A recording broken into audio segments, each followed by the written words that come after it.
pre-season. With that success under their belt, in 1962, Honda decided to aim for Formula One. A few more years of development, and Honda was on the podium, with a win at the 1956 Mexican Grand Prix. Honda's been racing in Formula One and supplying engines on and off throughout the years, right through to the present day. The highlight of which is probably Honda's partnership with McLaren in the late 1980s and early 1990s, and the relationship with the late, great Ayrton Senna, who was instrumental in the development of the original Honda NSX, possibly one of my favourite sports cars of all times. It's such a unique and beautiful car. Now, I could talk for days about Honda's involvement in the Japanese Super GT series, the British Touring Car Championship, the World Touring Car Championship, IndyCar or Le Mans, and more motorcycle racing than you can poke a Kickstarter at. But what it all boils down to is that Honda has done a huge amount of motorsport, and that motorsport experience has led to Honda's power plants not only being very efficient, but also incredibly well engineered and extremely reliable. Which brings us to this power plant, the Honda K-Series. For years, the K-Series has been the favourite swap of front-wheel drive Hondas. Fans of golden era 90s Hondas have been binning their D, F, even B series engines in favour of the K series since they hit the scene in sort of the early 2000s. There are now Hey guys, welcome to the stream. I am currently learning about a Honda history, and if you guys would like to learn the history of a Honda, all the videos that you're seeing and watching are my videos, so stay tuned. Hit that like button, hit that subscribe button. companies devoted to manufacturing parts for K-swaps into these older Hondas and a whole bunch of other model cars. The Honda K-Series was first offered in 2001 in the hot hatch Type R trims of the Civic and Integra, and is still today offered in DI form of several Honda and Acura models. Nearly a 20-year lifespan means that there's plenty of variants of this engine to choose from, and it's now done 20 years of engine development from the early 2000s right up to today. The most popular models for swaps and performance applications are the early K20 engines from the 2001-ish to 2. Hi there, and welcome to another Haltech What's So Special About. And today, we've got the mighty Honda K24 here. Let's go K24! K24, baby! Okay, so let's start with a little bit of history about Honda itself. Believe it or not, Honda's founder, Soichiro Honda, actually started out making piston rings for Toyota. He then moved to motorcycles in the late sort of 1940s, which were actually assembled in a wooden shack. The bikes were followed by small pickup trucks in the early 1960s, and then the first ever Honda production car was the S500 Sports Coupe. That was in 1963.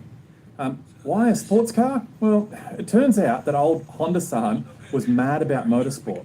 In 1954, he decided Honda motorcycles would race at the Isle of Man TT. It took him 5 years to develop the motorcycles, and on debut in 1956, Honda won the Manufacturers' Team Award. In 1961, with motorcycle legend Mike Hallwood on board, So I'm just going to let everybody know that it's coming on the stream. We are currently updating ourselves with Honda history. All the videos you're seeing in the video are of me, and these are all my videos. So like, subscribe, and this is the shit I do on a day-to-day basis. But I like to educate myself. won 2 of the TT races. Not only that, they also won the 250cc and the 125cc titles in the World Motorcycle Grand Prix season. With that success under their belt, in 1962, Honda decided to aim for Formula One. A few more years of development, and Honda was on the podium, with a win at the 1956 Mexican Grand Prix. Honda's been racing in Formula One and supplying engines on and off throughout the years, right through to the present day. The highlight of which is probably Honda's partnership with McLaren in the late 1980s and early 1990s, and the relationship with the late, great Senna, who was instrumental in the development of the original Honda NSX, possibly one of my favourite sports cars of all times. It's such a unique and beautiful car. Now, I could talk for days about Honda's involvement in the Japanese Super GT series, the British Touring Car Championship, the World Touring Car Championship, IndyCar or Le Mans, and more motorcycle racing than you can poke a Kickstarter at. But what it all boils down to is that Honda has done a huge amount of motorsport, and that motorsport experience has led to Honda's power plants not only being very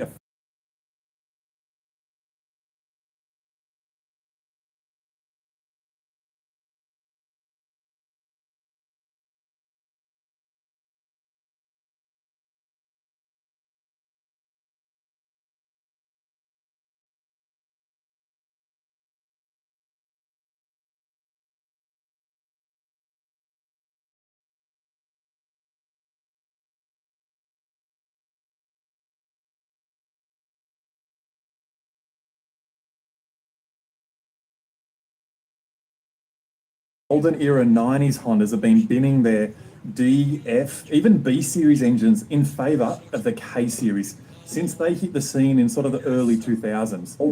There are now entire companies devoted to manufacturing parts for K swaps into these older Hondas and a whole bunch of other model cars. The Honda K series was first offered in 2001 in the hot hatch Type R trims of the Civic and Integra, and is still today offered in DI form of several Honda and Acura models.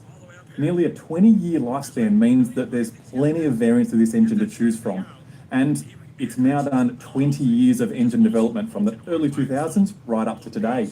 The most popular models for swaps and performance applications are the early K20 engines from the 2001-ish to 2006 EP3 Civic and DC5 Integra, and the K24 engines from the 2002-ish to 2008-ish Honda Accord and Acura TSX. These are my personal favourite.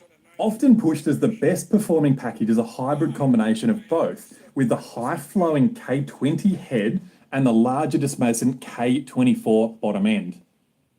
In recent years, rear-wheel drive K-swap markets absolutely exploded, with several aftermarket manufacturers producing rear-wheel drive gearbox adapters, conversion parts, and even full kits to swap the K-series into Honda S2000, Mazda MX-5, Mazda RX-7, and even the Nissan S and some R chassis.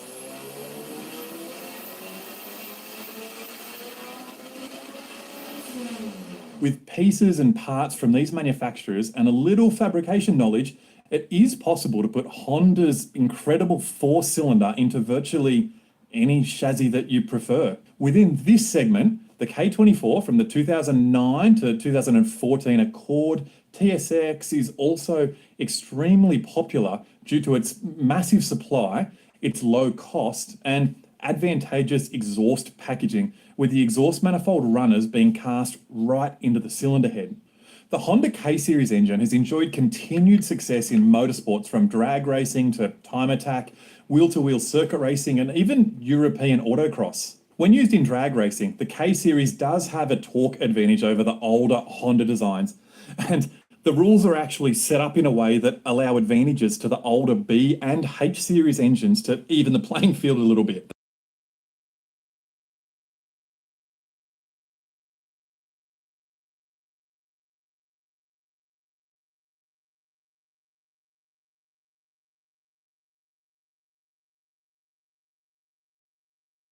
James Horton and Rob Newen rely on high horsepower K-Series to set records on tracks all across the world. A detuned K-Series is the winning formula in power-to-weight racing series like Gridlive's Touring Cup, where over half of the top contenders are K-Series powered. In European autocross, legendary racers like Marcus Thomas use a 2.7 litre stroked version of the K-Series, and this thing propels his buggy to numerous wins and championships. Haltech Elite ECUs support the factory trigger patterns for all of the variants of the K20A, K24A, K20Z, and K24Z. Additionally, all forms of iVTEC are supported, including single or dual cam control and the electronic lift control. Your ECU choice depends upon the features of your specific engine. Engines with variable intake cam and without drive-by-wire in non-motorsport applications might opt for something like our Elite 1000, but most applications benefit from the add 4D or four-dimensional tuning flexibility of the Elite 1500. Applications with drive-by-wire or dual variable cam control will require the Elite 1500 series ECU. For early model K20 and K24 engines with harnesses that suit either Honda EP3 Civic or DC5 Integra or RSX, Haltech offers Pro plug-in ECUs and plug-and-play adapter harness that'll suit our system here, like the Elite 1500. So that's a style of ECU that typically would be getting used on basically all of the K series. We make this adapter harness that goes into sort of EP3 or DC5 factory wiring harness. Then all we have is our simple little adapter harness here that just plugs straight in. You snap that in there, that in there, that in there. We plug our Haltech ECU into the other end. 1, 2. Factory harness plugs into here and we're ready to tune. With few common flaws, a standard compression check is just about all that's really needed to ensure a healthy engine's chosen for your project. If you've got the time or resources to inspect an engine before purchase, it's worth pulling off the valve cover and having a quick look at the valve train and camshafts. You can tell if the thing's been really looked after or not. What you're looking for here is like an oil sludge buildup or heavy oil varnishing. This could be evidence of a lack of routine maintenance and may result in premature camshaft or bearing wear. And let's be honest, most of these things are in family commuters that have done a couple of 100,000 miles or kilometers and are probably getting serviced. They're supposed to be every 10,000, 15,000 kilometers, and then people are pushing them out to 20, 25,000 kilometers. So just be very wary of that. On to the main event, the K-Series. At first glance, Honda's K-Series doesn't appear to be worth any high-performance merit.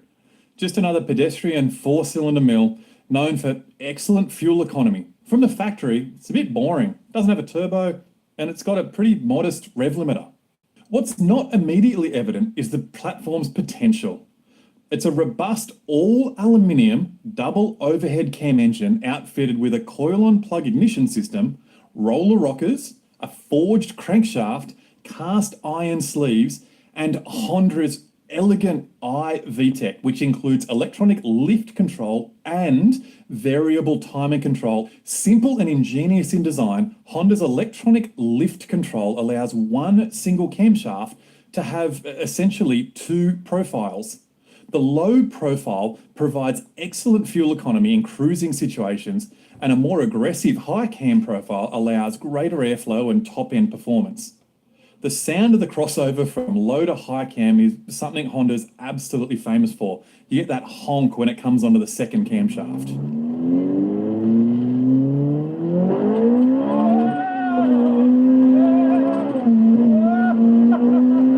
New for the Honda four-cylinder in 2001, the K-Series had variable timing control via ECU-controlled hydraulically adjustable cam gears. This complement of technologies that allowed both economy and performance was dubbed iVTEC as the next generation of Honda's revered VTEC system. K-Series tuners have expanded the horsepower out of these engines by outfitting turbochargers, superchargers, and even nitrous. Completely stock long blocks, which is what this thing is, holds upwards of nearly 400 horsepower at the wheels. Swap out pistons and rods, and the stock crank and sleeves can handle 700 horsepower. Fully built engines can achieve impressive horsepower numbers cresting over the 4-digit mark. Well, we've spoken about this thing enough. It's time to get down and dirty. Let's strip it down and see what's inside. Just a note, I have spent the day already disassembling this thing, cleaning so much oil out of it so I don't destroy the studio here. It's been reassembled, so just keep that in mind that I've done that so that we can get through the video nice and quick and don't bore you to death.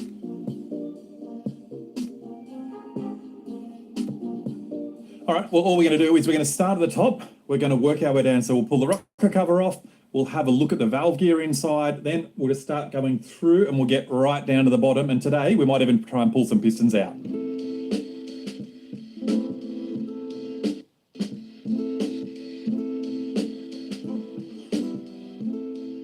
Well, that's where all the efficiency is. Cylinder head, these camshafts, and what's so special about them is they've got one lobe per valve.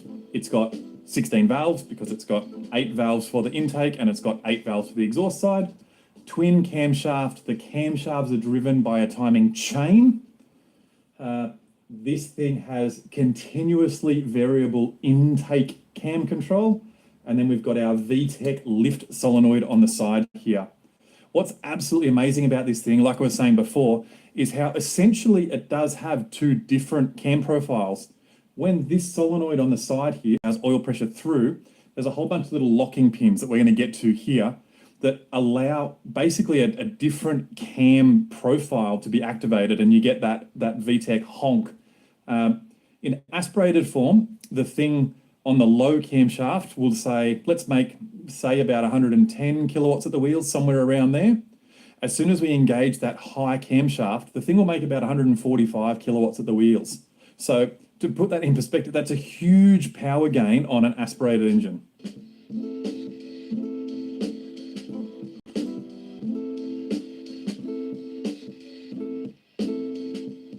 This is pretty special, and this is a part of the Honda that I just think is absolutely incredible. So full roller rocker setup as a factory car that makes, like I said, 130 kilowatts, 140 kilowatts at the wheels, that is going to go in all types of family sedans. The engineers absolutely outdid themselves. These engines, amazing. The things that were really nice about it are the caps for the camshaft. The same single cap holds the inlet and exhaust camshaft together. So there's less components in total to hold the camshafts in, less bolts, but it holds the whole thing much more solid because it's one part that's bracing the top of the engine. Really, really nice. All right, so what we were talking about here with the 2 different cam profiles is that we've got the little driving around town cam profile here, and then we've got the big high RPM, high power cam profile here. The magic inside the Honda engine is how we use oil pressure and an electronic solenoid to be able to switch back and forward between cam profiles on the fly. So let me give this a go, trying to explain how this part works. So we actually don't have oil pressure in the engine, obviously. That's going to be a problem for me explaining how this piston shoots out, but I'll do my best to explain it. So I'm just going to pick one cylinder here to explain it on a single cylinder. So this is cylinder 1, cylinder 2, cylinder 3, cylinder 4, intake side. Intake and exhaust work in exactly the same way.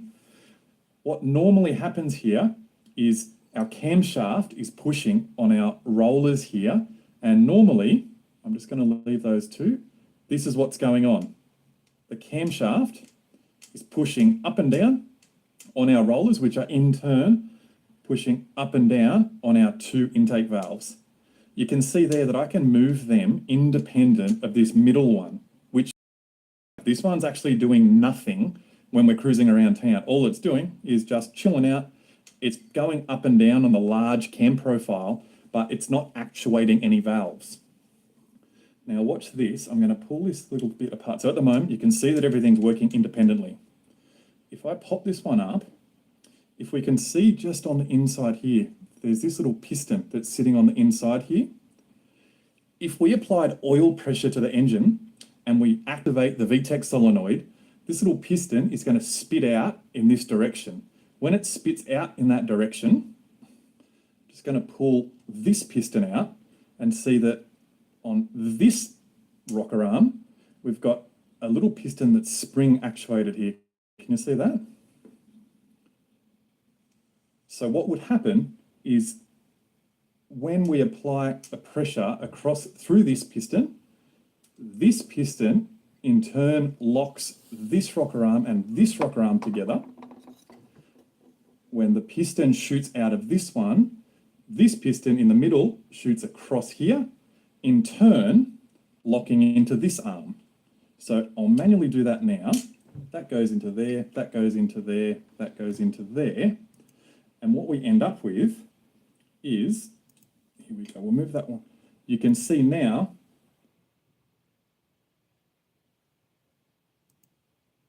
shit, I remember my first year in the Navy, I made $24,000 for the year. I called my mom. I said, you ain't got to work no more. You're done, Mom. I got you. 24K, baby.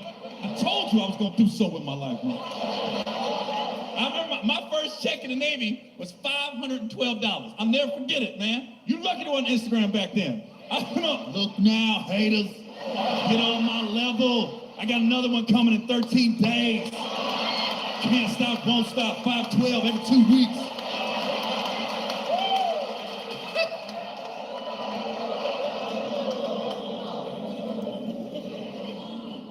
I was a cop when I was in the Navy too. I was a cop. You know, I was a great cop to the public. I was terrible for the Navy itself because I just let everybody go. You know, there's a lot of paperwork when you arrest people. I didn't know that. Like I was a cop. And that's why I got stationed in San Antonio because I was at Lackland. That's where the police academy was. So I go to the police academy in San Antonio, and then I graduate. Then they send me to San Diego. I'm on a big ass base. They put me on nights. I'm working 6 p.m. to 6 a.m. You know, when I first got on the base, I wanted to be a good cop. I was like, okay, crime's about to cease. Officer Owen is here. Shit's about to change. My first Friday night on the base, I pulled this guy over. I gave him a DUI. I was like, fuck yeah, my first DUI.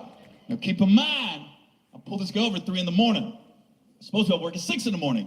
At 9 a.m., I was still on the base doing paperwork on his DUI. I looked at my partner. I was like, this will last. Motherfucker, you ever give under that shit. This is about to be a dangerous base. I ain't getting paid overtime for this bullshit. I had a whole new outlook on drunk driving after that day. I really did. Because before that day, you're drinking driver going down, no excuses. After that day, I didn't look at it like that. Because 9 times out of 10, guys I was pulling over, they were coming back for